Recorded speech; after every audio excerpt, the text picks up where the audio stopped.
this, I think, is a worse wake-up call, but we have far less of a policy response to it.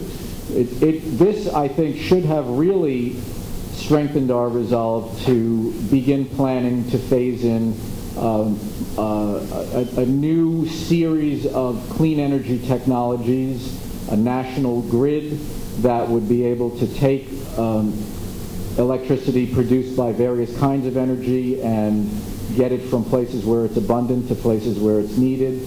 Oil and coal could be part of that in the short term, but in the longer term, solar and geothermal and tidal energy. We can get liquid fuels out of algae, especially genetically engineered algae. Remember, all of the petroleum is mainly algae.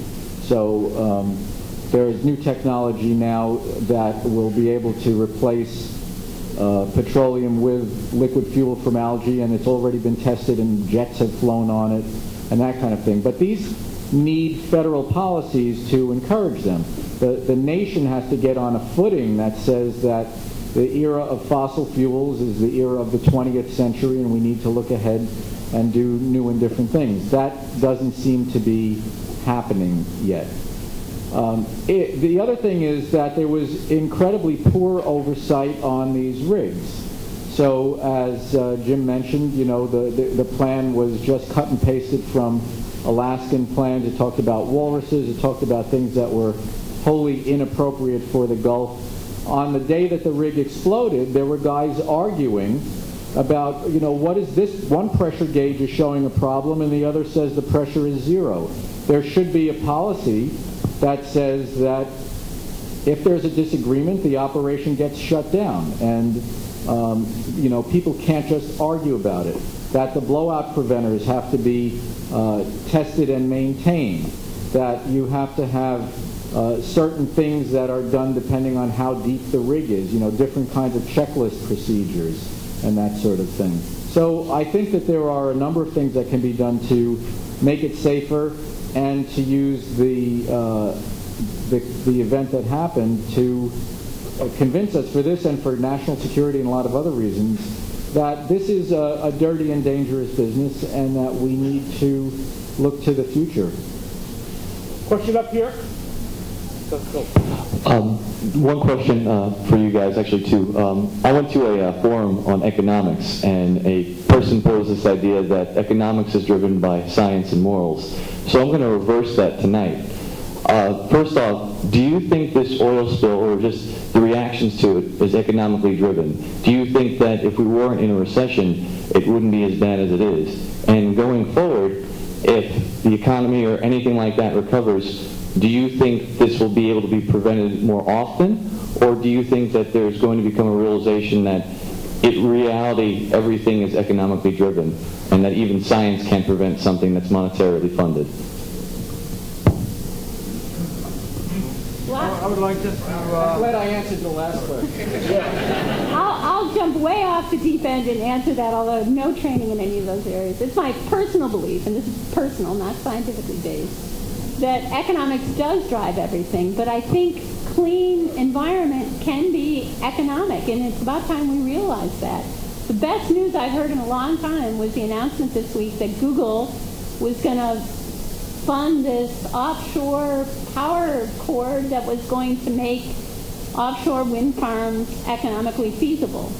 Now, they're not doing it just out of the goodness of the heart. They see the future to make money with modern electrical technology and supporting a new industry, which is going to be offshore wind. That's really exciting.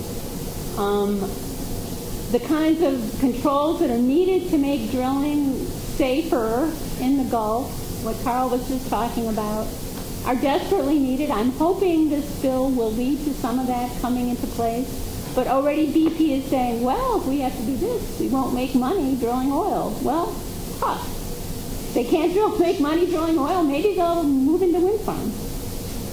We have a question here. Hi. Whoa, that's loud.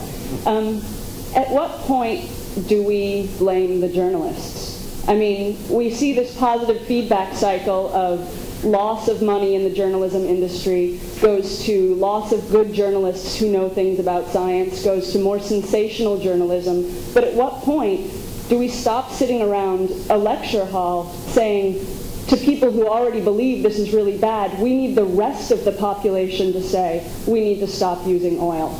And what role do the journalists have to play in that?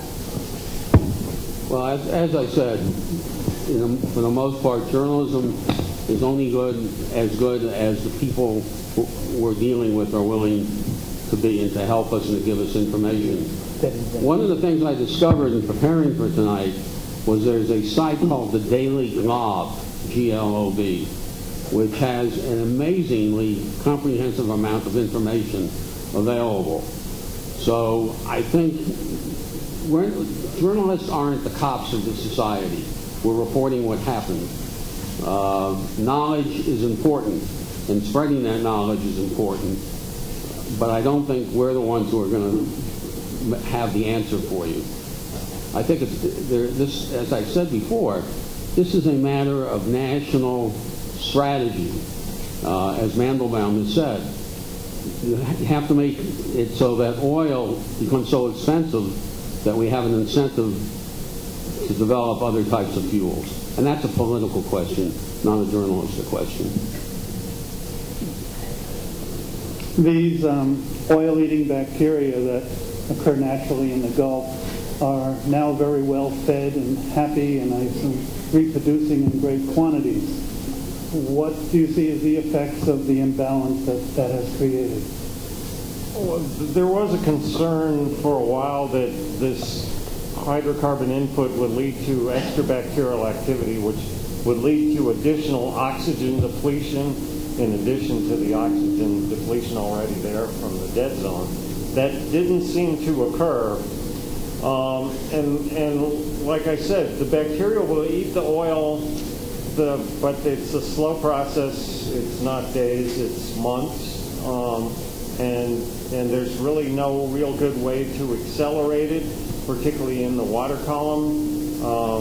So I don't see a long-term effect on the bacterial population of the Gulf, other than they'll certainly maintain their ability to utilize hydrocarbons. But it really, in terms of the bacteria, I don't see a major change over time.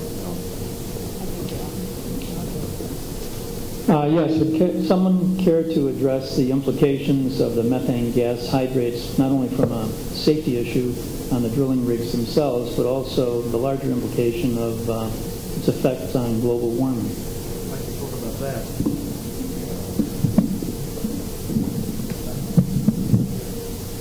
Methane hydrate is a complex molecule of methane gas and water, and the bottom of the oceans are littered with this methane hydrate that have gathered there over millennia. And I think this is the sleeping giant in climate change. We focus our attentions on CO2 emissions, but remember that methane gas is some 30 times more potent than CO2. On the other hand, it has a short life in the atmosphere of 10 years, whereas the carbon dioxide that each of us will spew out of our tailpipes tonight will be in the atmosphere for hundreds of years. But there's a great danger that if this methane hydrate, which remains frozen, if the water at depth, if the temperatures are less than 4 degrees centigrade, if the oceans warm even slightly and this methane hydrate starts to dissolve and to melt, then I think the planet's in great danger. So I think as we in the scientific community have to study this, the melting of the permafrost, the bubbling up of methane gas from sediments and from on the continental shelves, this is, I think, a huge problem that not enough scientific and journalistic or attention has been paid.